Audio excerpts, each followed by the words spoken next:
موږ دنیا کې داسې عجیب او غریب ځناور شته کوم چې د قدرت قانون نه مني، ځکه چې ډیر عام ځناور چې دي هغه سر یا خپې کټ کېدو نه پس هغه فوراً مړ شي. خو هلته دنیا کې داسې ځناور هم شته چې هغې جسم یو حصه تکټ کې نه صرف ژوندي وي بلکې اسانۍ سره خپل ژوند تیروي. د کچوې یعنی شمشتۍ ژوند چې دی په عامه توګه 150 نه 200 کاله پورې.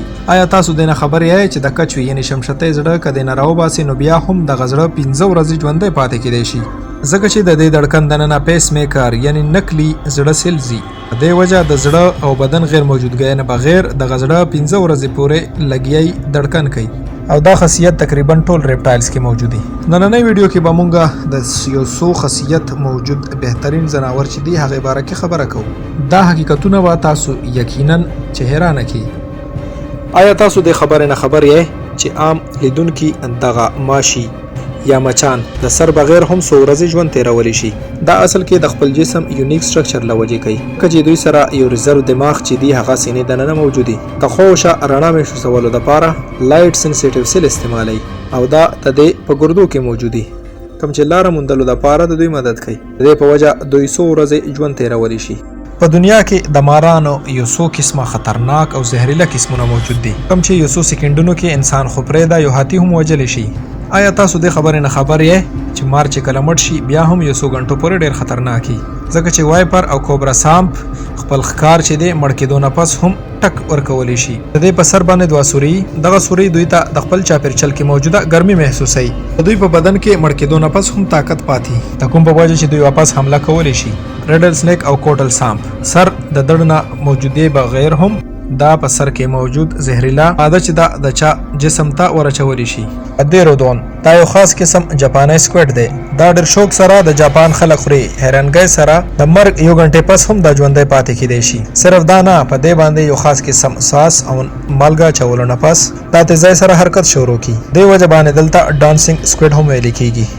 دا اصل کې د کې یو خاص نرو سیستم موجود دی، هغه په وجه باندې کېږي. هر کال 6 لکه خلک د دې په وجه سا بندیز په وجه مړ کېږي. ولې بیا هم په جاپان کې د مشهور ترین ډش درجه حاصله ده کوم چې خلک هر قیمت باندې خوړل غواړي.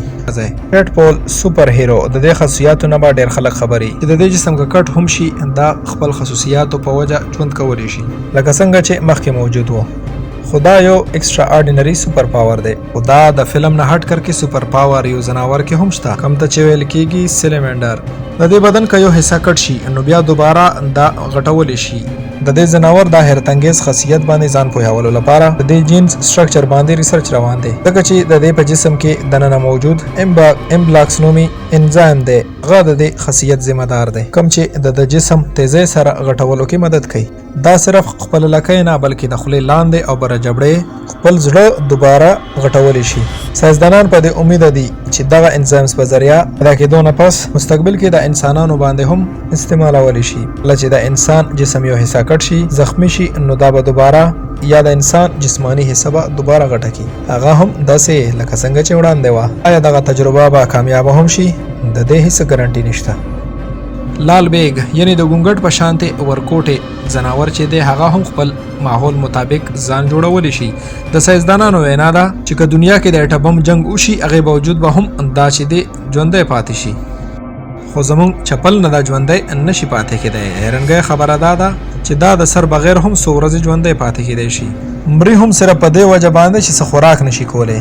د دې وجه هم ډیره سمپل او اسانه ده. وجه دا ده چې د دې دننه د بلډ پریشر څه غټ سیستم موجود نه وي. په دې وجه باندې د اکسیجن موجود وي چې دا هغه دوی دپاره اسانه او څه مسله نه وي. دا د ساه اخیستو دپاره سپیشل انټینې استعمال کوي، ځکه یو څو هفتو پورې ځان محفوظه پاتې کولی شي. ملګرو دغه ټول ځناورو دننه الله تعالی د دوی بدن کې یو بیک اپ سیستم ایښی چې دوی ژوندي پیدا کولو لپاره یا ژوندي پیدا کېدو لپاره هر قسمه تعاون کوي او یا کوشش کوي. نو راته ووایه تاسو ته کم شاکینګ فیکټ د کم ځناور مطابق ولګېدو؟ موږ ته کمنټس کې ضرور ووایئ. زموږ چینل لایک او سبسکرایب کړئ. د خپل ځان او چاپېریال خیال ساتئ. الله پامان.